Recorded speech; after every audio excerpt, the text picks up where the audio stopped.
வணக்கம். அரசியல் மாவின் செய்திகளுக்காக நியூஸ் எடிட்டர் TM சிவம். நாம் இன்று சந்திக்க இருப்பது மிஸ்டர் மொஹிதீன், பாடசாலை நடைபாதை வியாபாரி சங்கம் சார்பாக. சார், அப்படியே ரம்ஜானை பத்தி அப்படியே 2 லைன்.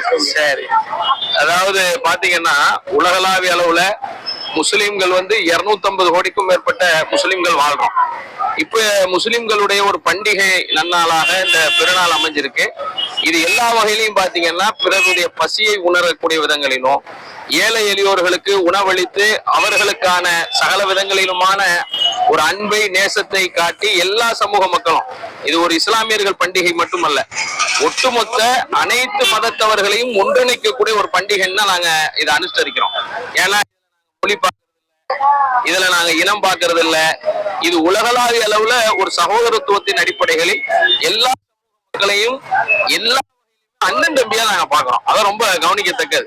எல்லா மதத்தவர்களும் ஒரு தொப்புள் கூடி உறவுகள் தான்.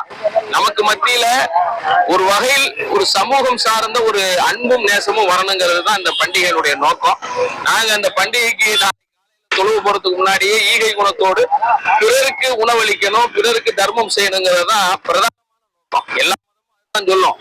ஏன்னா ஒரு பசிய ஒருத்த உணரணும், அதுதான் ரொம்ப முக்கியம். அதைத்தான் இறைவனை காணலாம்பாங்க. அதைத்தான் நபி ஸல்லல்லாஹு அலைஹி வஸல்லம் அவங்களும் சொல்றாங்க. உண்மையில் நாம் எல்லோரும் அன்பையும் நேசத்தையும் பரஸ்பரம் புரிதலையும் கொள்வோம். எல்லா மதவெறியை மாய்த்து மனித நேயத்தை காப்போம். இங்க கூட பாத்தீங்கன்னா இந்த பண்டிகை நன்னாளில் இந்த பாரதி சாலையில பலதரப்பட்ட மக்களும், இங்க பாத்தீங்கன்னா வெறும் முஸ்லிம்கள் மட்டும் வியாபார தலங்கள்ல இல்ல, இந்துக்கள் இருக்கிறாங்க, கிறிஸ்துவர்கள் இருக்கிறாங்க, இல்லாத இங்கே வியாபாரமும் செய்கிறார்கள், பொருளையும் வாங்குறாங்க.